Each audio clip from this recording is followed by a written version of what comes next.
Nos había quedado pendiente de la clase pasada un comentario que yo quería hacerles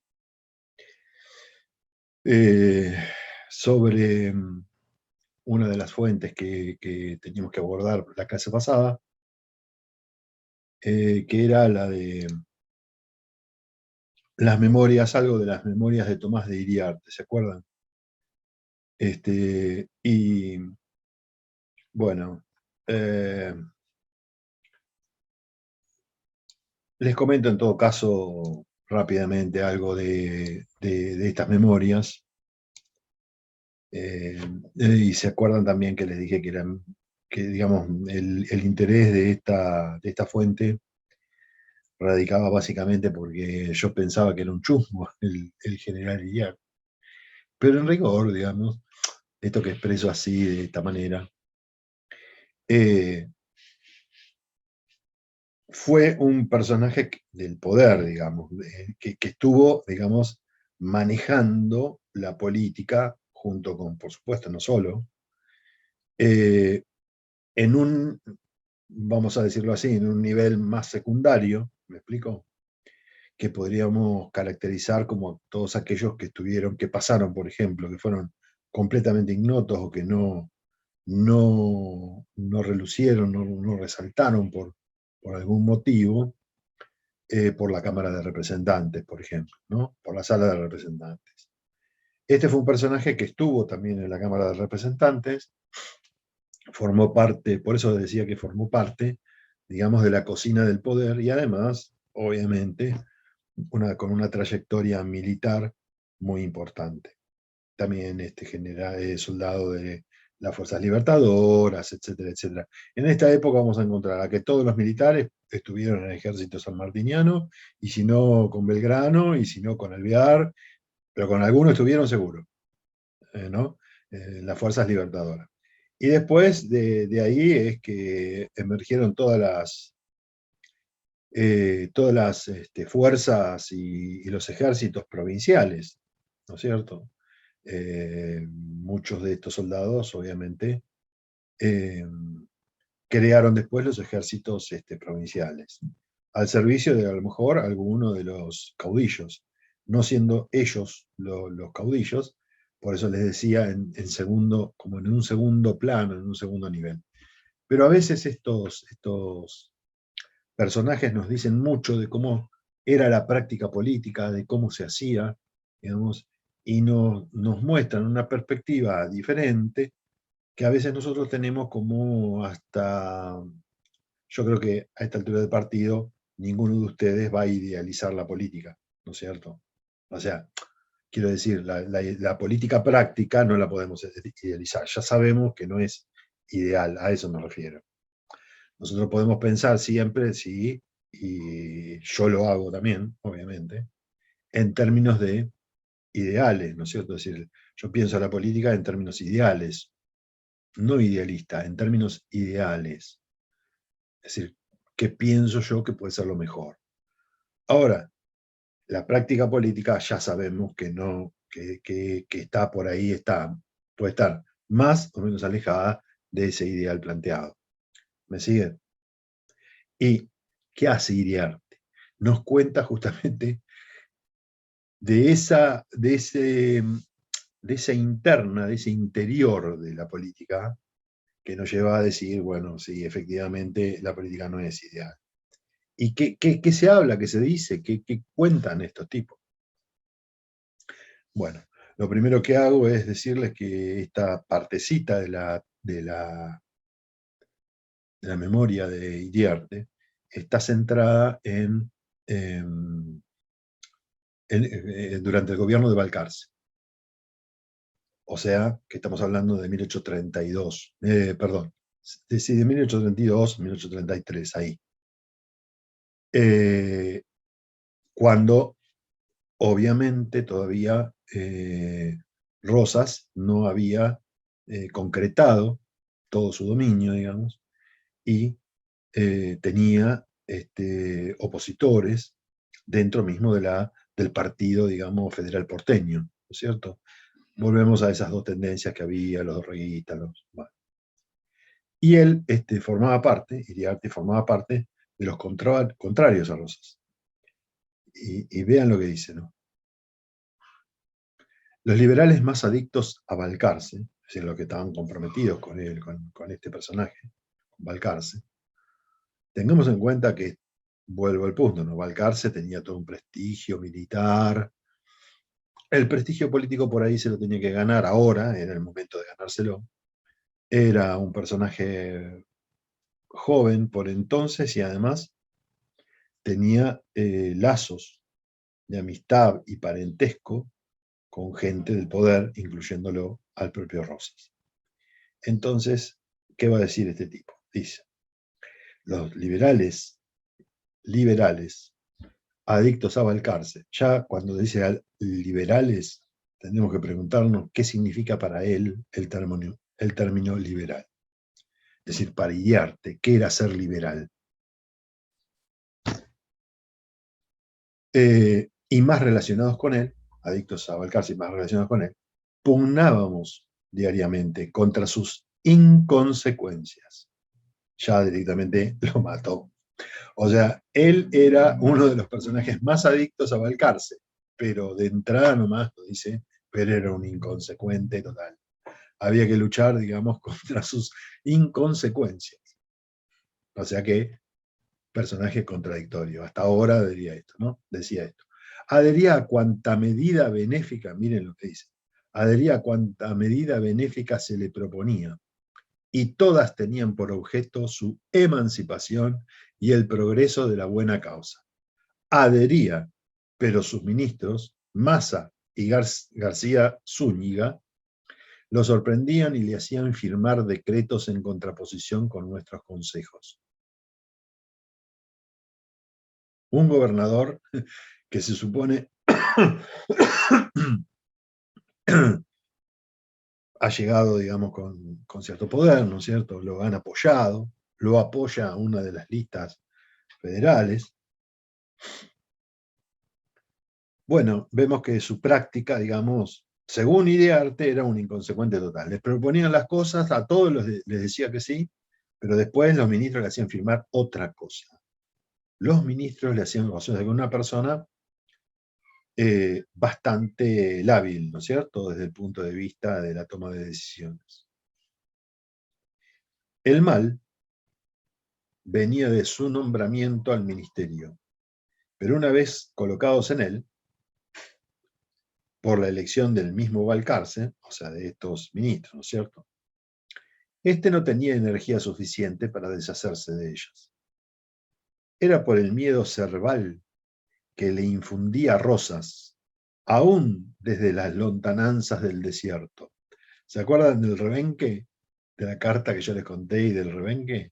Bueno, Iriarte está diciendo, le tenía un miedo atroz.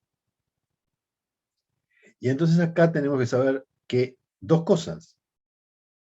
Que en efecto Balcarce le tenía miedo, porque si no Rosas tampoco le hubiera mandado una carta como la que le mandó a su mujer. Como sabía que le tenía miedo, la amenaza surtía efecto. ¿Me explico? Porque vos no amenazás a alguien que no te tiene miedo, porque te está jugando. Bien, entonces Balcarce estaba fascinado, dice, del prestigio del nombre de Rosas. Creía en una palabra que, pronunciándose contra él, se exponía a perder el gobierno. Esto no obstante, los liberales ganábamos terreno porque los asediábamos sin cesar. O sea que a pesar de lo que le pasaba a Balcarce, Iriarte dice, pero nosotros estábamos ganando terreno. Nuestra línea, es decir, nuestro grupo, iba ganando terreno. Porque le hacíamos la vida imposible a quién? A este otro sector federal, de federales porteños, seguidores de Rosas. Lo que produjo a Balcarce esta conducta vacilante y rastrera, lo maltrata de una manera extraordinaria, fue que los liberales no estuviésemos contentos de él, pero mucho menos los absolutistas. Obviamente no estaba nadie estaba a favor de Balcarce, o digamos, no estaban, nadie lo quería Balcarce, evidentemente. Ojo, teóricamente, según Tomás Iriarte, ¿no? Bien. En pasajes más adelante, uno dice, por ejemplo, eh, bueno, todo el accionar, viene hablando del accionar de este grupo de liberales, ¿no? Que actuaban a favor de Balcarce, y lo rodearon de tal modo que finalmente Balcarce tuvo que ceder y, digamos, y ponerse plenamente de acuerdo y aliarse con ellos, alinearse con esta línea o esta corriente del federalismo porteño. De modo que ya Balcarce no pudo retroceder, pero aunque lo teníamos bien dispuesto, ¿no? No podíamos trabajar con gran ventaja a causa de los dos ministros mencionados que trababan nuestra marcha cuantas veces podían. Y también por el carácter inconsecuente de Balcarce, y hasta por su limitada capacidad para mandar. Era un hombre sin resolución ni medios propios, sin invención, sin recursos intelectuales, de una cabeza muy menguada, dice el tipo. Se dan cuenta que esto es prácticamente es como si estuviéramos hablando nosotros, digamos, en la mesa de un café, ¿no? Hablando de un político cualquiera y decir, pero este es un tarado. Así, en estos términos. Está transmitiendo en esos términos, digamos, ¿no? Pero nos dice mucho de lo que se hablaba y se dialogaba y se practicaba la política de la época. En otro pasaje dice Iriarte, también transmite cómo eran las elecciones de la época, cómo se elegían a las personas, ¿no? Él había sido diputado, electo diputado por San Andrés de Giles. ¿Ubican la ciudad de San Andrés de Giles? Evelyn sí, Bruno no. ¿El resto lo ubica? Piensen de esta manera, ¿no? Si con nuestro pensamiento bien centralizado. Buenos Aires. Salimos para la línea, digamos, salimos por ruta Avenida Rivadavia, es más, Avenida Rivadavia al fondo, o sea, Luján, y de Luján seguimos derecho por la ruta 7, ahí llegamos a unos aproximadamente, creo que son como 30 kilómetros, está San Andrés de Giles. Por ruta 7, camino Mendoza, es más. ¿Vos, Evelyn, lo conocés porque sos de por ahí? No me acuerdo de dónde eras. No. No, sí, de Lobería, más para el sur, Ah, de pero sí. Olavarría. No, no, lo vería. Lo vería. No me acordaba bien de dónde eras vos. Pero Eh, sí, me sonaba y sabía que quedaba cerca de Luján. sí, entre San Andrés de Giles y- y la ciudad de Mercedes, que es donde viven mis padres, se disputan digamos, la ciudadana, como donde nació un personaje terrible. Ahora sí me pongo en chusmo yo también, bastante mediocre y con muy menguada cabeza, hubiera dicho Iriarte, que fue Cámpora. ¿Mm? Cámpora no se sabe bien si nació en Giles o en Mercedes, yo no lo he investigado, ¿no? Pero lo conocí, por eso digo que es bueno, nada más, eso, lo que acabo de decir. Un personaje bastante mediocre de la política, pero con un alto perfil, lo digo de otra manera. Entonces él había sido Iriarte, había sido elegido como diputado por San Andrés de Giles, ¿no? O sea que ya estamos hablando de que los miembros de la sala de representantes están siendo, ya hay como circunscripciones, ¿no? Y son electos, depende, digamos, de la cantidad de personas que habitan en una región. En este caso parece que San Andrés de Giles era, digamos, una cabecera de una circunscripción No sé cómo se le llamaba honestamente en ese momento.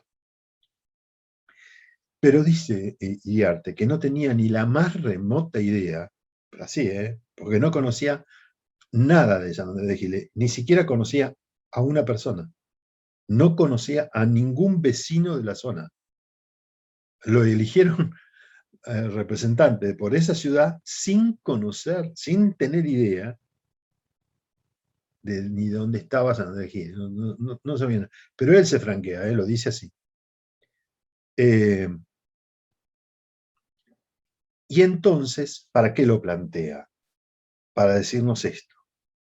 Tanto los campesinos como los habitantes de las ciudades, y yo creo que a estas palabras hay que prestarle atención,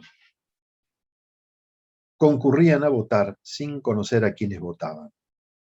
O sea, el representante no conocía a los votantes, a sus representados, pero los representados tampoco conocían a sus representantes, ¿me explico?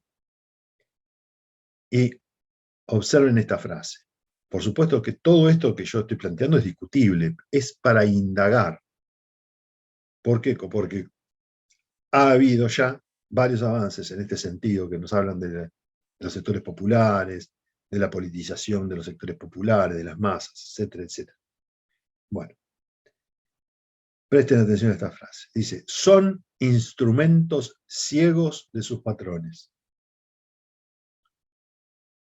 ¿Me explico?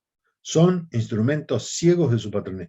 Esa es la visión y la perspectiva que tenía un hombre de la época, que además terminó siendo representante en la sala, ¿no? Y que estaba ahí, digamos, en el medio, actuaba en el medio, digamos, que teóricamente conocía algo de lo que pasaba. Incluso su propio desconocimiento de la situación. Bueno, yo no, la verdad que no conozco a ningún vecino de Giles. Pero se atreve a decir, bueno, pasaban estas cosas, yo no conocía a ellos tampoco me conocían a mí.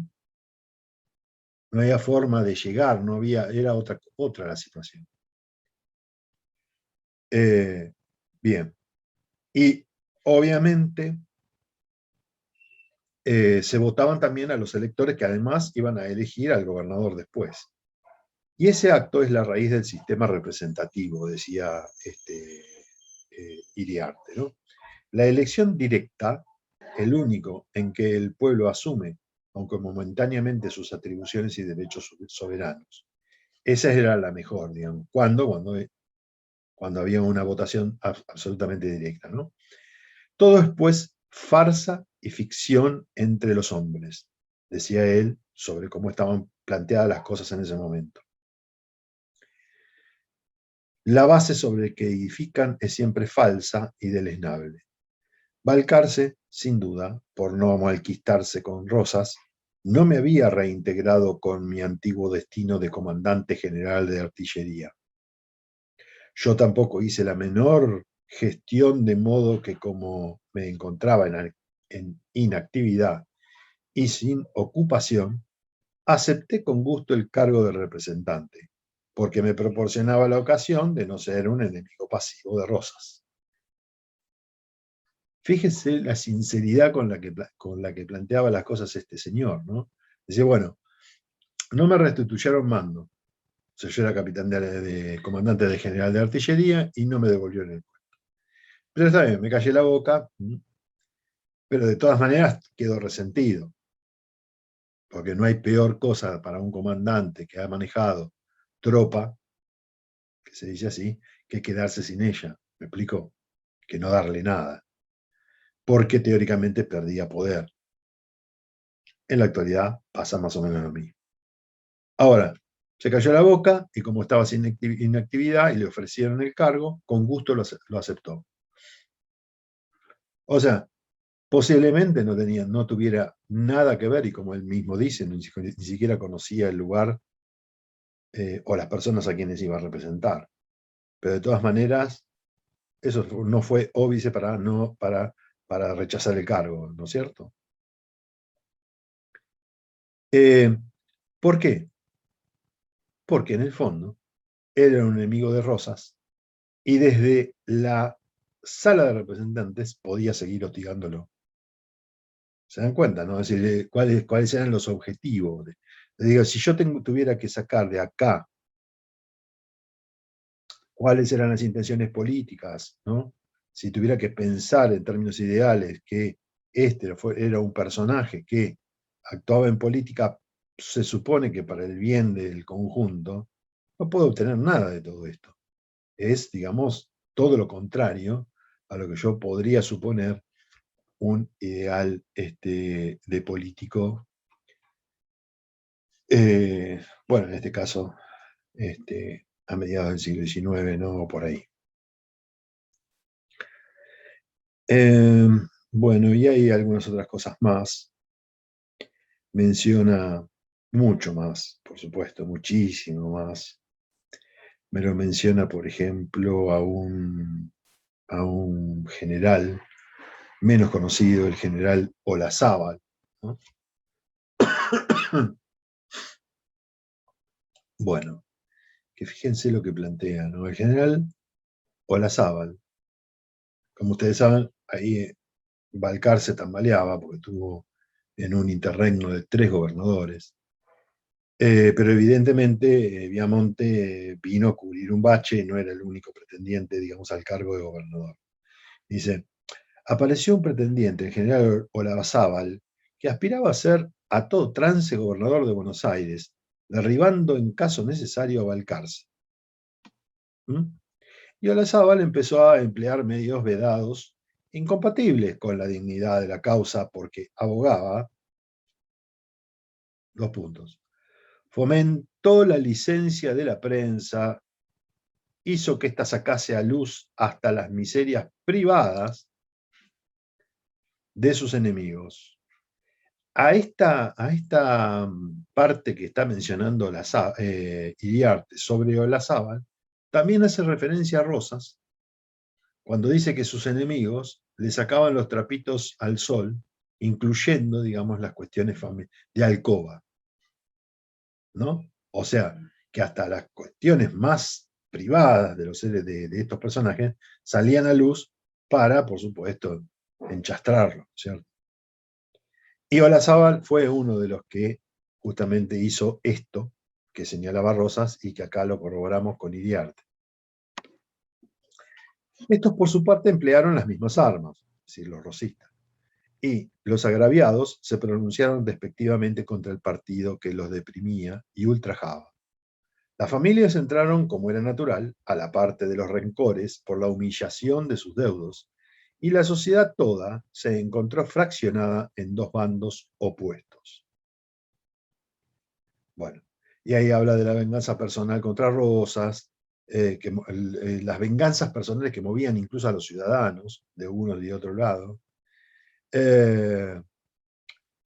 Bueno, y por supuesto la cantidad de calumnias que circulaban era bastante grande, ¿no es cierto?, en esta época.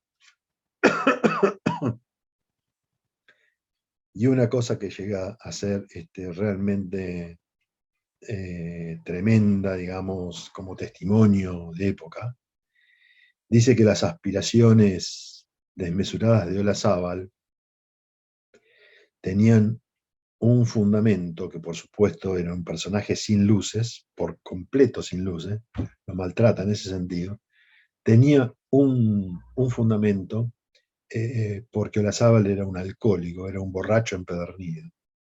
Lo dice así, ¿no? Así como este era un borracho, digamos, tenía aspiraciones al poder, digamos, y podía hacerlo, no podía llegar. Efectivamente no llegó, pero podría haberlo hecho. Muy bien. Después,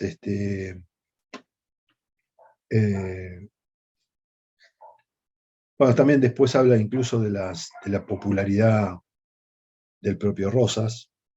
Hay unos desarrollos bastante interesantes acá de cómo se hacían o se llevaban adelante determinadas prácticas para obtener el apoyo de la plebe, etcétera, etcétera, digamos. El testimonio de Iriarte es realmente extraordinario, tiene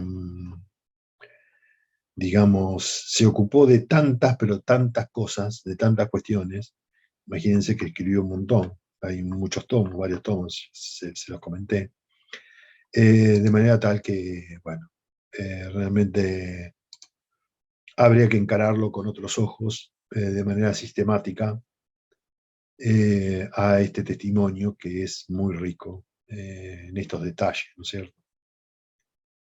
Bien. Comentarios, preguntas, inquietudes, etcétera, hasta acá.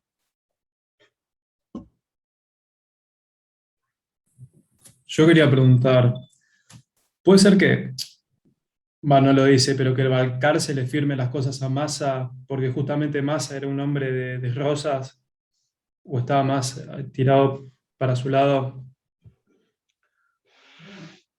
Y capaz no, capaz que era así, porque, bueno, acá hay un indicio, digamos, en el caso de Iriarte, nos dan un indicio de que pudo ser así, porque Iriarte nos dice dos cosas.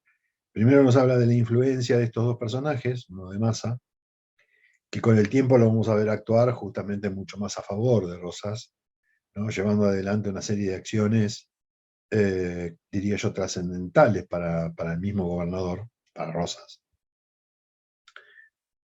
Aunque después la mazorca se desquita con él y lo termina matando, ¿no? Pero de todas maneras, Massa era un personaje muy influyente. Y la figura incluso de Massa ha sido bastante poco estudiada. Creo que relegada, digamos, a un tercer plano, cuarto plano. Me parece que,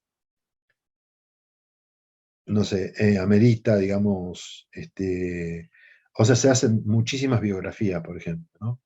Podría hacerse una biografía de Massa tranquilamente porque es un personaje muy rico, ¿no? Muy trascendente para el momento. Son estos personajes secundarios en los que se le pone menos atención, pero que evidentemente han sido sumamente importantes para el gobierno, ¿no? Para que las cosas funcionaran como funcionaron. Mal, bien, regular, eso no importa, ¿no? Pero Massa, digamos, fue muy funcional, digamos, al sistema. Y en este momento está ahí como ministro de alguien que él no ha apoyado, pero efectivamente es como tener a una especie de enemigo en la casa, ¿no es cierto? El enemigo interno. Y posiblemente le haya hecho firmar a Balcarce las cosas que Rosas quería que salieran. Muy posiblemente. Esto habría que estudiarlo un poco mejor a través de las cosas que pudo haber firmado Balcarce. Por eso hablo de que hay que estudiar mejor, con más profundidad, muchos de estos aspectos que han sido poco estudiados o han pasado por un segundo plano. A pesar de que efectivamente hay cosas escritas al respecto, ¿no? Pero me parece que se puede seguir profundizando.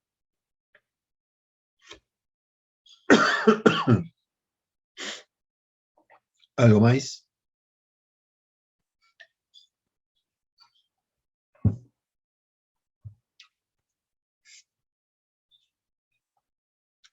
Bueno, cuéntenme que estuvieron leyendo alguna de las fuentes que les dije que podían leer ahí, que eran bastante cortitas.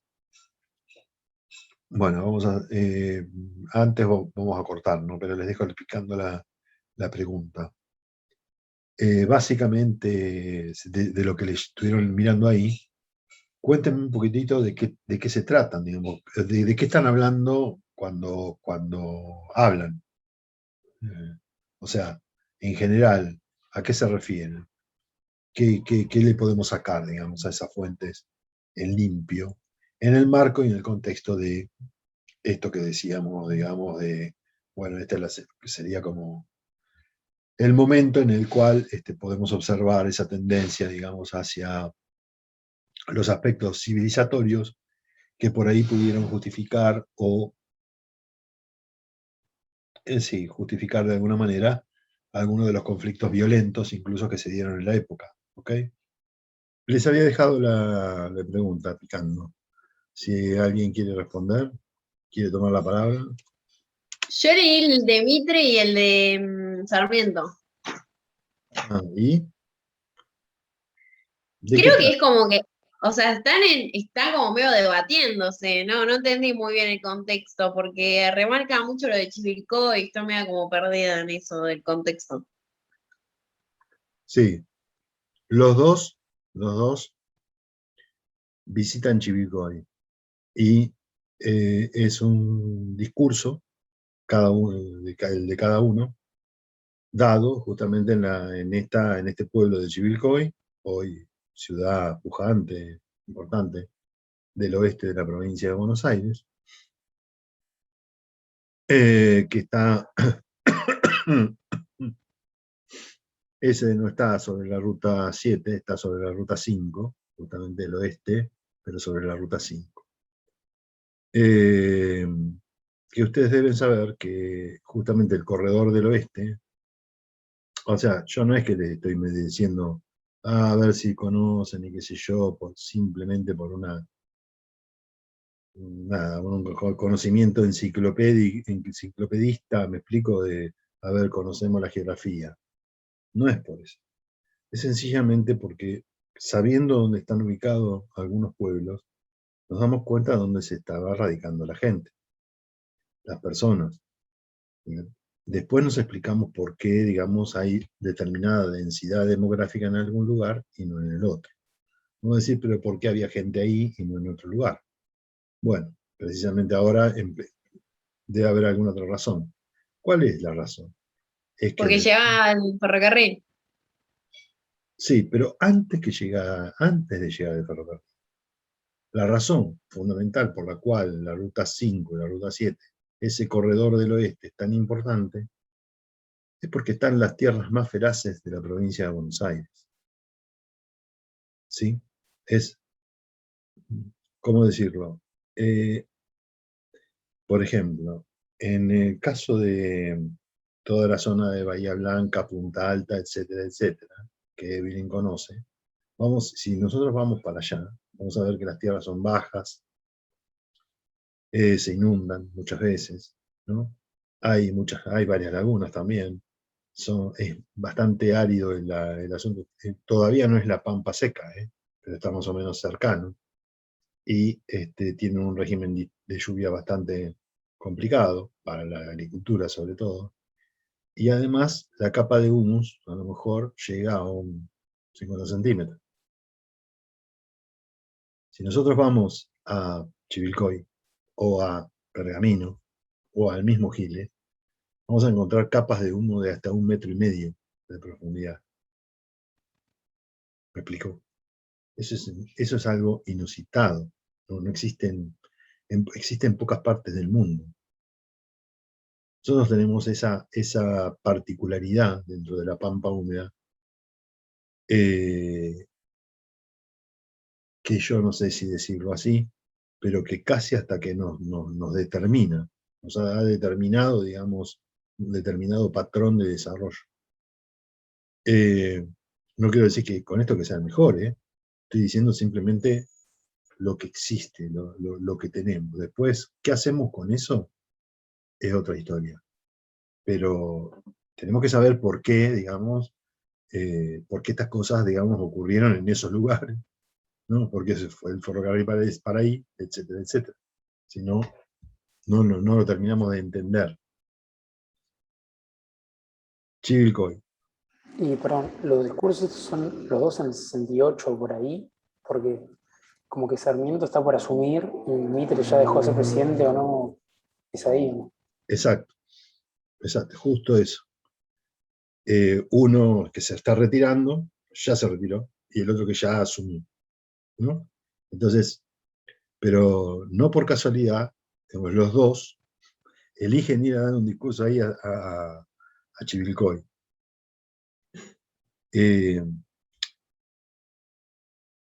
Chivilcoy va a ser exhibido mundialmente como el patrón de desarrollo y el patrón de asentamiento que la Argentina quería tener.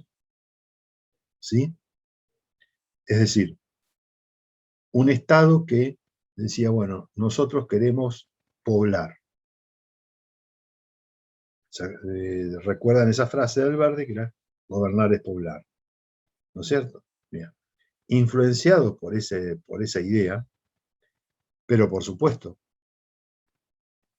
había que poblar el desierto, del cual Sarmiento había hablado tanto, había que poblarlo, poblarlo significaba llenarlo de civilización.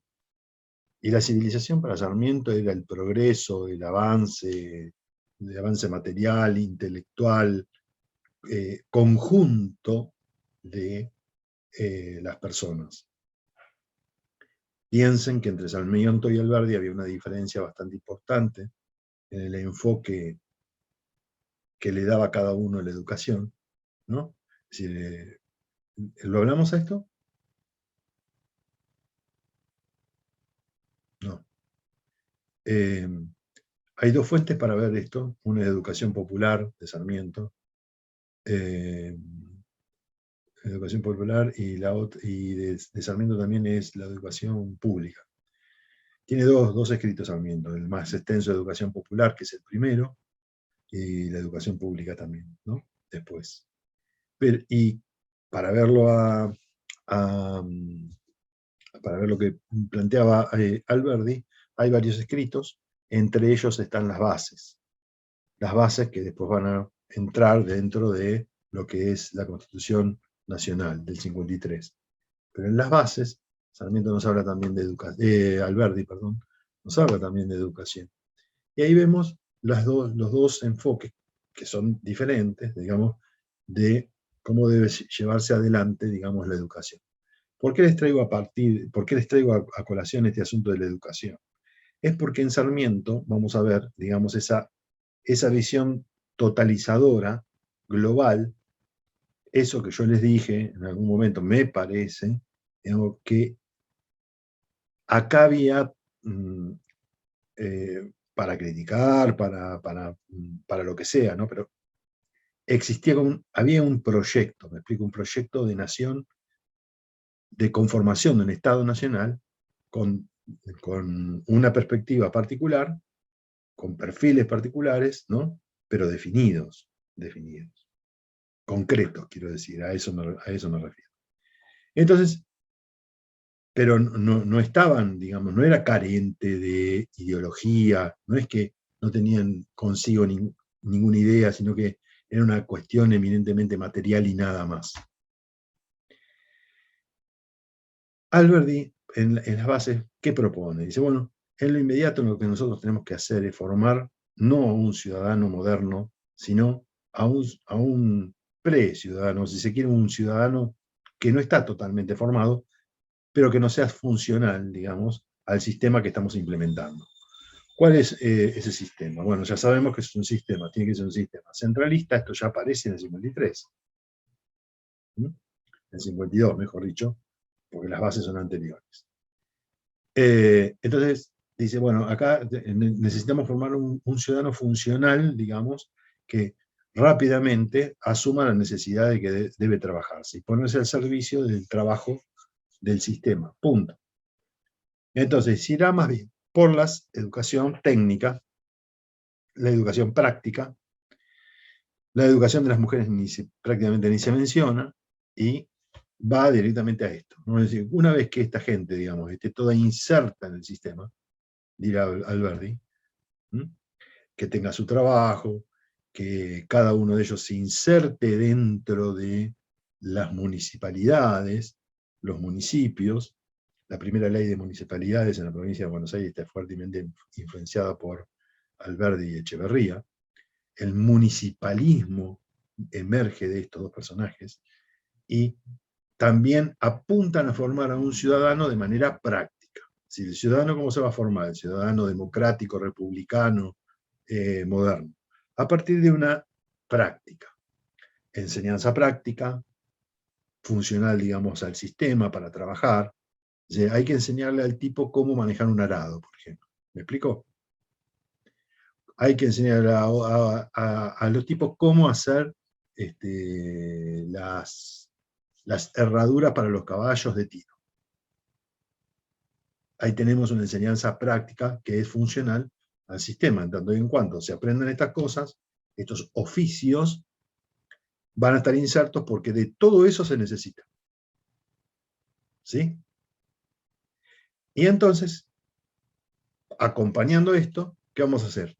Que ese ciudadano, que no es plenamente consciente de estas cosas que nosotros estamos hablando acá, del sistema representativo, de una intención republicana, de los valores democráticos, no, todo eso lo dejamos. Porque lo van a aprender de forma práctica, integrándose cada uno de ellos al trabajo que deben asumir en sus municipios. Por ejemplo, ¿no te gustó cómo está formado? ¿No te gustó cómo está la plaza? Hacete cargo, vení. Vení a trabajar, agarrá la pala y limpiemos la plaza. ¿Qué habría que hacer para mantenerla? Y ahí vienen las iniciativas, teóricamente venían las iniciativas de los ciudadanos. ¿Qué tal si alambramos la plaza? Entonces van a alambrar la plaza. ¿Por qué van a empezar a alambrar la plaza? Para que los caballos, los chanchos, las vacas, no vayan a pisar, digamos, la plaza, ¿me explico? Porque si no rompían todo, ponían una planta y se las rompían, etcétera, etcétera. Lo mismo que hacían todos los animales con las sementeras, o sea, con los cultivos del trigo, el maíz, etcétera. Que también le pasaba lo mismo, por eso los agricultores se quejaban tanto de los animales sueltos. Pero todas esas cosas que hacían a la problemática directa de los ciudadanos debían ser afrontados por los propios ciudadanos, a los efectos de que la acción misma produjera una educación ciudadana. ¿Se entiende lo que digo, no? ¿Mitre no tiene una opinión parecida? Claro, también. Está mezclado el asunto, ahora vamos a ver. Fíjense que esto está planteado en Alberdi. Esto lo plantea Alberdi. Sarmiento, ¿qué va a decir? Sí, todo bien, todo ok, pero yo tengo otra visión, otra perspectiva. En la educación popular, que es la educación común, ¿no? La educación popular, hoy podríamos ponerlo en términos de educación común. Es la primaria, ¿no? Para todo el mundo. Obligatoria para todo el mundo, exactamente igual para todo el mundo. Exactamente igual, que ahora ya no es exactamente igual, pero quiero decir que antes, digamos, la educación era una sola, se enseñaba lo mismo a todo el mundo y se acabó, punto. No es que uno enseñaba una cosa, el otro otra, distintos ministerios, no. Todo igual. Entonces, eso por supuesto tenía sus ventajas y sus desventajas. Pero, ¿cuál era la perspectiva de Sarmiento digamos, respecto de esa formación del ciudadano? La formación práctica podía estar bien, todo genial, pero acá había que formar al ciudadano. Y para formar al ciudadano había que darle otros elementos que no fuesen simplemente las cuestiones técnicas prácticas. Primero, una gran distancia había que enseñar y formar a la mujer, cosa que ya era un avance bastante más grande. Pero el otro, digamos, el otro aspecto que era importantísimo también, por lo cual discutían, era, también hay que enseñarle otras cosas, filosofía, historia, geografía, las ciencias humanas hay que enseñarlas, las ciencias sociales hay que enseñarlas, no puede ser que todo sea, digamos, una enseñanza práctica, técnica, porque justamente hay que enseñarles a pensar. Moral, ¿no, profe? ¿Se Claro. llamó? No, bueno, y además también había moral. Pero había que enseñarles a pensar, ¿no? Y esto, como no era urgente para Alberdi, había que esperar, porque además el problema es que si vos enseñás a pensar, por ahí los ciudadanos se te pueden volver, digamos, un tanto revoltosos, ¿me explico? Y como estábamos en tiempos de revueltas, no era demasiado funcional enseñar eso ahí. Entonces, ¿por qué toda esta vuelta para explicarles por qué van a presentar, digamos, a Chivilcoy, ¿no es cierto?, como la cara visible del proyecto de esta generación? Porque Chivilcoy empieza a reunir una serie de cualidades que se ven manifiestas en la práctica. Chivilcoy fue el intento, digamos, consciente de estos tipos, porque la fundaron a Chivilcoy, después hasta ahí va a llegar el ferrocarril, pero fundan la ciudad como una colonia, y como una colonia de nativos, no de extranjeros, de nativos. Esto era muy importante porque, ¿qué quería decir? Quería significar, había un transmitir, digamos, ¿sí?, hacia afuera, que la gente local, digamos, que los nativos, sí podían, digamos, encabezar también ellos este programa civilizatorio. Decilo, Evelyn, que ahora se me borró a mí acá.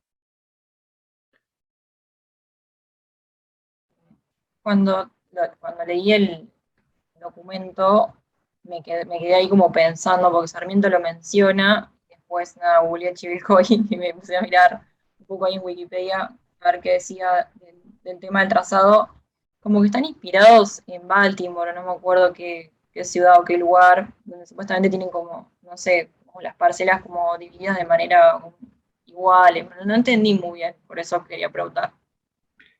Sí. Ustedes recuerden que Sarmiento había quedado fascinado con Estados Unidos.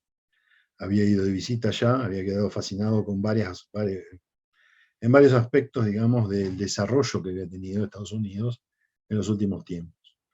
Uno de ellos había sido justamente la manera de poblar, ¿no?, y llevar eso que él sigue denominando civilización. Para él la civilización son varias cosas al mismo tiempo. ¿Qué ve? Que en un pueblo, cuando ellos van, por supuesto que ahí también señalaba la diferencia. Acá la diferencia con los Estados Unidos es que esto lo encarga el Estado provincial o el Estado nacional, depende del momento. Pero esta es una obra del Estado nacional, ¿no es cierto? Entonces,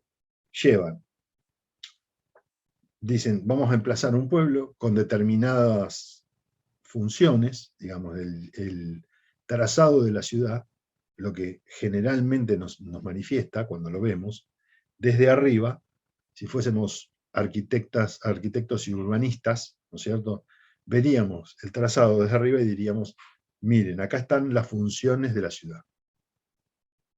Una ciudad tiene espacios que son funcionales, digamos, al conjunto.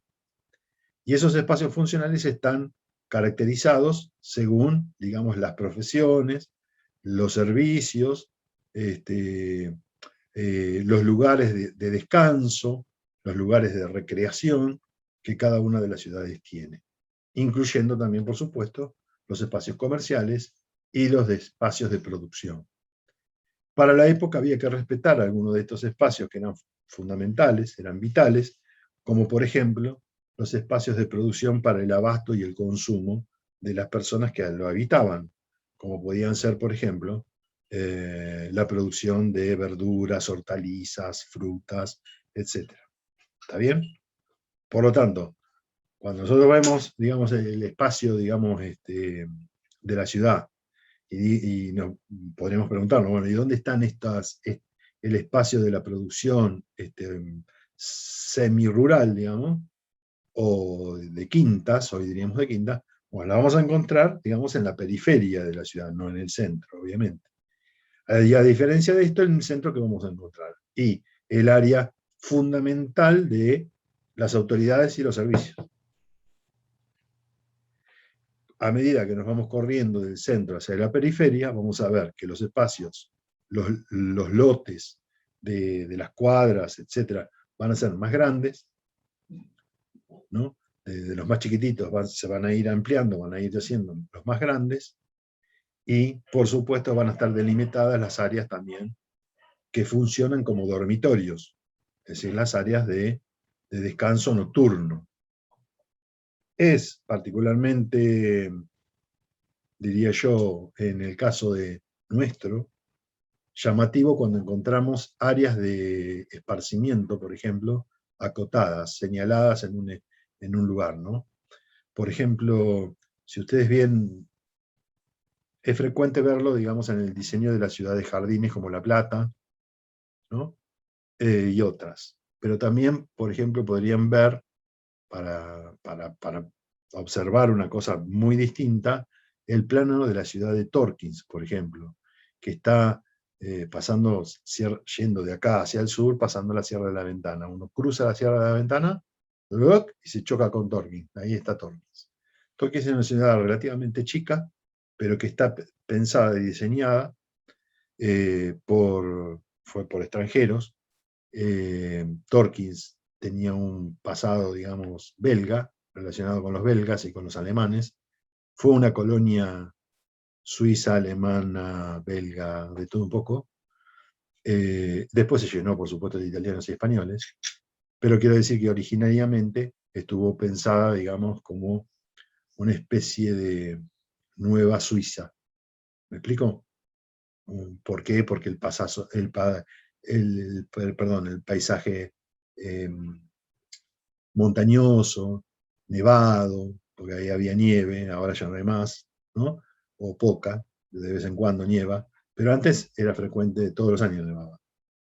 Entonces, por supuesto que es un paisaje hermosísimo, divino. No sé si lo conocen, pero si no lo conocen, hay que conocerlo. Son unas sierras muy lindas.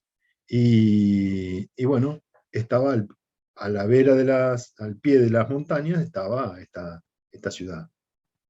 Y la ciudad tiene un trazado que uno dice, pero esto es muy raro, ¿no? Y sí, es extraordinariamente raro porque la primera entrada a la ciudad, cuando uno baja de la sierra, no para el lado de Bahía, si uno viene desde el lado de Bahía, entra por el campo, digamos, ¿no? Pero si vas desde La Plata hacia Torquín, pasás las sierras y entras por la primera entrada, dos entradas al menos.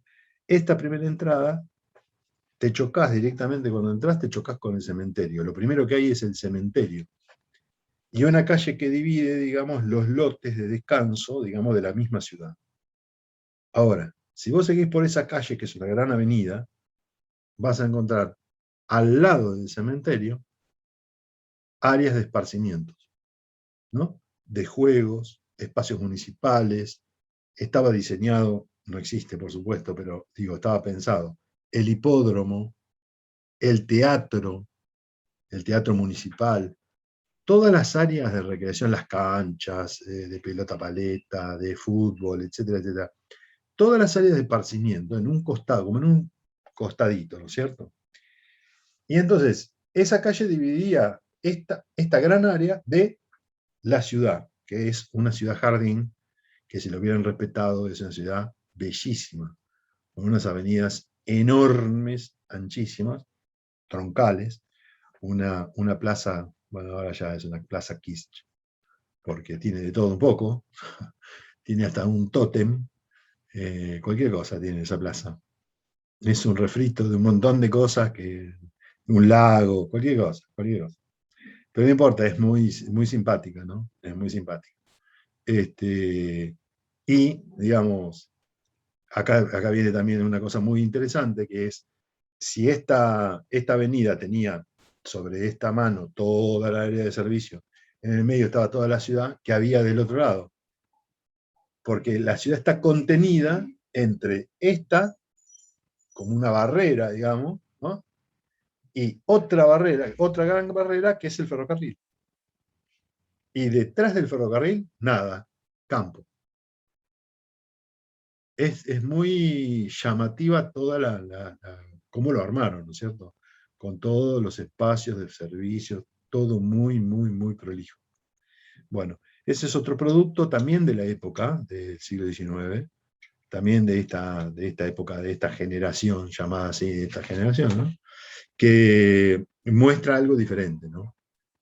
Por supuesto que hay infinidad de casos distintos, diferentes, que podemos ver de esta época, porque es una época de fundaciones de pueblos de toda naturaleza y de las etnias que se les ocurran. Si nos trasladamos, ya que estamos hablando del sur, si nos trasladamos a Coronel Suárez, por ejemplo, vamos a ver las colonias de alemanes del Volga y las colonias menonitas, ¿no?, que hay esparcidas por ahí, ¿no?, por el partido de Coronel Suárez. Están las colonias 1, 2 y 3, que ahora no me acuerdo cómo se llaman, pero me salen como las carabelas de Colón, digamos, Santa María, la Niña y la Pinta, pero es mentira, no se llaman así. Pero una creo que es San José, me parece, y después las otras no lo recuerdo. Que son muy pintorescas, y vamos a encontrar ahí que nada que ver, pero nada que ver, digamos, el trazado de una ciudad como las que nosotros conocemos, pero nada que ver, porque vamos a encontrar solamente una calle por la que entras, llegás hasta el fondo y se te terminó el lugar, tenés que volver por la misma calle, porque no hay calle de salida. Es entrar y salir por el mismo lugar. Y tenés todas las casas las tenías al costado, digamos, de esa calle. ¿Me explico? Por supuesto que eso no ha sido respetado, digamos, con el tiempo. Después, al crecer tanto la población, bueno, tuvieron que construir por otro lado, ¿cierto? Pero quiero decir, todavía ese trazado está y se puede observar, digamos, cómo estaban dispuestos también dentro de ese ámbito el área de servicio, qué sé yo, la iglesia, donde está ubicada el centro de poder, etcétera, etcétera. El caso de Chivilcoy era un caso particular que lleva a decir a estos protagonistas: creemos 1, 10, 100, 1000 Chivilcoy. ¿Por qué? Porque era el modelo de colonización perfecto para ellos.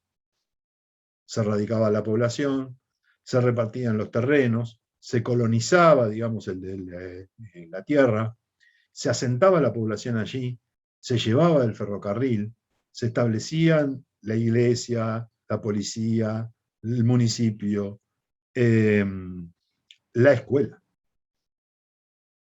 ¿Me explico? Todo al mismo tiempo, porque ese era el proyecto, era armar todo eso al mismo tiempo. Por eso les hablaba de las perspectivas globalizadoras o no, o más sesgadas, ¿me explico?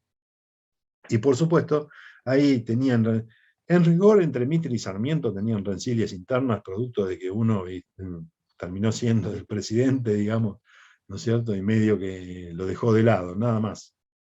Porque en rigor tenían digamos, un pensamiento bastante similar o parecido. Bien, ¿qué más?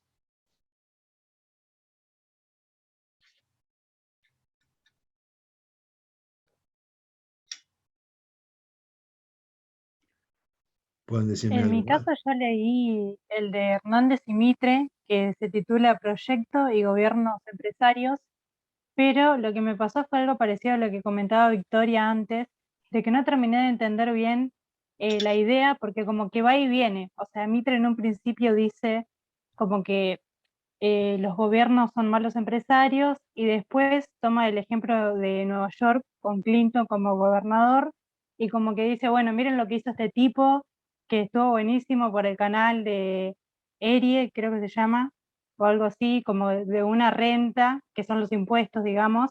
Entonces no termino de entender la posición de él respecto a lo que es los gobiernos empresarios. O sea, si lo veía como de buena forma o de mala forma. Claro, a mí me Bueno, pasó lo mismo en la fuente esa, como que el discurso de Mitre como que tiene un ida y un vuelta, y medio complicado, como que a veces digo, pero no había dicho todo lo contrario hace 2 párrafos antes, y después vuelve, sobre todo con Chivilcoy, porque como poner en un principio es como que dice, bueno, como que no hay que darle importancia a por qué se pudo poblar esta zona, ¿no? A los militares que habían despejado esta área de los indios y bla, bla, bla.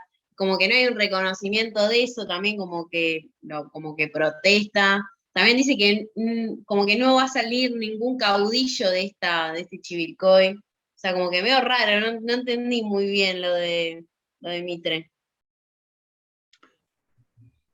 eh, bueno, celebro que digan digamos, que señalen incluso las contradicciones o lo que les pueda parecer contradictorio, porque justamente la fuente está puesta a propósito. Y está puesta a propósito porque hay discusión. Sí, Camilo, me ibas a decir algo. Que a mí no me pareció para nada contradictorio, no sé por qué, ahora me agarró la duda. Pero no Tengo una me. duda también. A ver, dale, cuenten. Si querés andar primero, Camilo, no sé cuál era tu No, duda, no, pero era eso, no, como que no me pareció, o sea, me agarró duda como en lo que decía Mitre, pero no me pareció cuando lo leí contradictorio. Bien. yo lo que entendí es como que Mitre no tiene una postura muy extremista en el sentido de, bueno, vamos a hacer un Estado empresario o un Estado totalmente liberal. Él como que justifica que algunas empresas sí sean del Estado, por ahí específicamente las que tienen que ver con transporte o, por ejemplo, él quería, me parece, entendí como que quería o apoyar el proyecto de hacer el puerto. Y que eso, digamos, se encargar el Estado. Exacto. Pero bueno, de hecho lo justifica diciendo que un montón de ciudades, como bueno, Nueva York o Londres, no me acuerdo, creo que menciona una de Bélgica, digamos, hacía como un buen uso de los impuestos de la renta para el bien de los ciudadanos. Claro. Claro, yo lo veo en el discurso que dice que, bueno, o como que hicieron todo como un tren para llegar a Chivilcoy con el objetivo de transportar toda la producción, y dice, de alguna manera esto no se va, no va a ser o sea, toda la inversión que se hizo en ese transporte no va a ser equilibrado con lo que produce Chivilcoy, y da como tipo, si Buenos Aires necesitaba 300.000 kilos de, no sé, de grano, Chivilcoy daba 100.000, entonces como que había un desfasaje de todo lo que se había invertido o algo así. No es lo que entendí. Sí, no, pero vamos a tratar, vamos por partes, según Jack. Estas fuentes son interesantes porque nosotros, el primer aspecto que tenemos que señalar de la fuente es que están, a ver, cuando nosotros hablamos del proyecto de una generación, de cómo se puso en marcha, etcétera, etcétera, ya lo que empezamos a ver es que hay algunas discusiones entre ellos. Primer aspecto. El segundo, porque yo le señalé el que tenían, digamos, la diferencia que había, que no es menor, entre el enfoque dado por Sarmiento y el enfoque, digamos, de Alberdi sobre la educación. Sobre la educación en general, no sobre la educación simplemente de enseñanza de primeras letras, sino ciudadana. No es menor el enfoque, porque uno, podríamos decir, puede estar equivocado, puede ser un error, no pasa por ahí lo que voy a decir, ¿eh? O puede estar acertado. No me interesa eso. Señalo simplemente un aspecto que es central, pues, digamos, en la discusión. Uno tiende a ser elitista y el otro no. Está claro, ¿no? Se entiende a lo que voy. Es decir, en el caso de brindar, digamos, una educación integral, no estoy hablando de una educación con un perfil elitista, sino lo contrario. ¿Correcto? Ahora, cuando yo digo, voy a brindar una educación funcional, técnica, a los efectos de mantener el sistema dentro, digamos, de un orden, bueno, estoy siendo elitista porque estoy destinando a un sector social para una función en particular y a otros sectores sociales para otras funciones. ¿Me explico? Específicas. Y no hay, digamos, no hay cómo emparentar una cosa con la otra. Este se dedica a una cosa y este otro a otra. ¿Se entiende a lo que voy? Bien.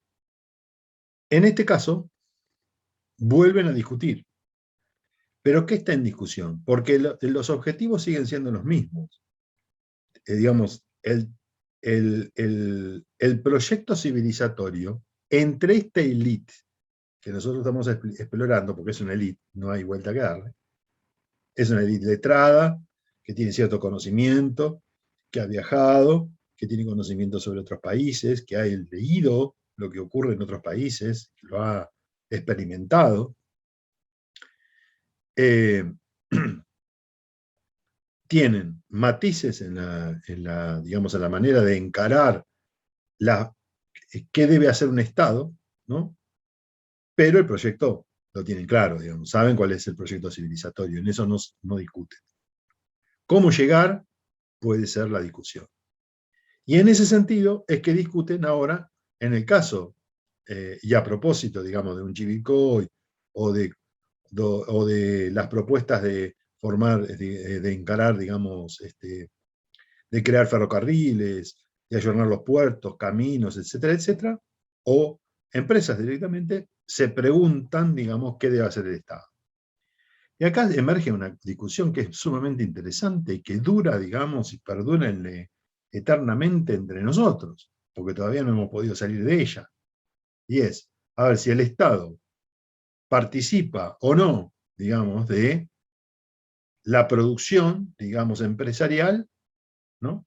En determinados momentos, o si lo debe hacer siempre, o si nunca lo debe hacer. Y acá es donde por ahí teníamos algunas confusiones, y pensábamos que Mitre era el gran liberal, ¿no es cierto?, que proponía justamente, tenía propuestas liberales en todo sentido. Nos vamos a dar cuenta que no. Mitre tiene por algo yo les dije de entrada nomás, les dije que era el primer nacionalista. Y el nacionalismo no tiene, digamos, como elemento, un componente ideológico fuerte relacionado, digamos, a la economía liberal, a la economía de mercado, sino que es como una especie de refrito, ¿cierto? Es una cosa las cuestiones están media como imbricadas, ¿no es cierto? Es decir, es más práctico, ¿no? Y el pensamiento de Mitre transmite cierta practicidad desde el punto de vista ideológico, político y económico, que nos dice que, miren, acá no estoy diciendo que, acá se habla mucho de que el gobierno empresario es lo peor que puede haber. Pero lo que yo estoy viendo es que si el Estado no asume determinadas áreas como si fuese un empresario, nadie lo haría. Eso, Y eso, ¿sí? no, y eso no está también en el contexto de que el propio Estado se está formando, porque el propio Estado se está formando y como que se forma a sí mismo y al mismo tiempo como que se expande y ocupa nuevas áreas que capaz antes no le correspondían, pero que como que en ese proceso también incluye otras, como es esto del ferrocarril o de construir puertos, esas cosas, a la vez que la educación o, no sé, o hasta el sistema de mensaje, de cómo, no sé, cualquier cosa. Exacto. El correo.